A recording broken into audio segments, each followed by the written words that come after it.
8h-5, Maxime Switek. Les autorités mexicaines l'ont reconnu ce week-end. 43 étudiants ont vraisemblablement été tués, massacrés après avoir été attaqués dans le sud du pays par la police locale qui les a remis aux membres d'un cartel.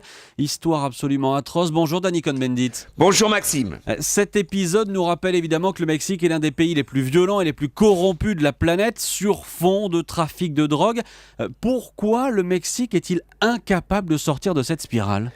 D'abord, je veux revenir sur ce massacre parce que je prends les paroles du procureur à la fin de sa conférence de presse. Ya me cansé, je n'en peux plus, j'arrête.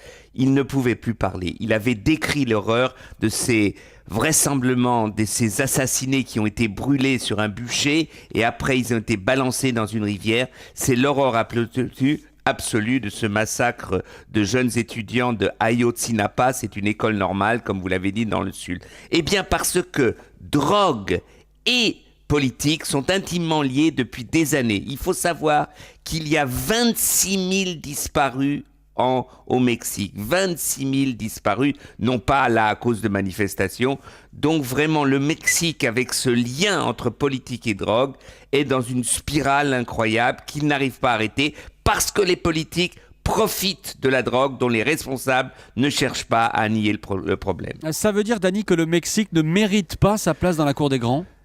Le Mexique est la 12e économie mondiale. Le Mexique veut prendre une grande responsabilité dans la structuration de l'Amérique latine, mais dans la situation actuelle, avec cette classe politique qui visiblement profite du crime, eh bien le Mexique est pour moi un pays qui vraiment, et non pas en phase de rentrer dans la cour des grands, mais de descendre dans la cour des grands de l'horreur, de ce qui se passe un peu dans le monde quand on voit ces assassinats. Il faut comprendre, 43 étudiants arrêtés, pris, massacrés, et qu'on ne retrouve plus les restes, etc.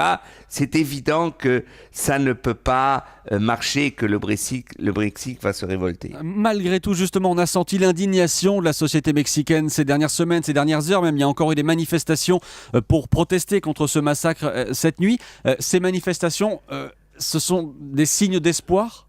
Oui, il y a toute une histoire d'ailleurs des révoltes, de résistance de la société civile. Même déjà en 68, avant les Jeux Olympiques, rappelez-vous la mobilisation des étudiants qui avait aussi suivi d'un massacre,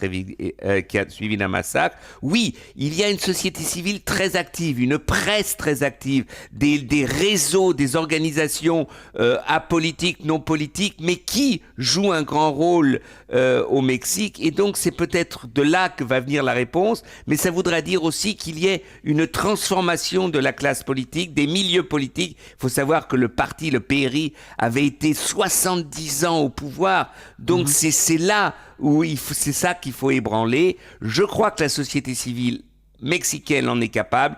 C'est un espoir qu'on doit avoir et que j'ai moi ce matin. L'humeur de Dani tous les matins 8h-5 sur Europe 1. À demain Dani. À demain Maxime.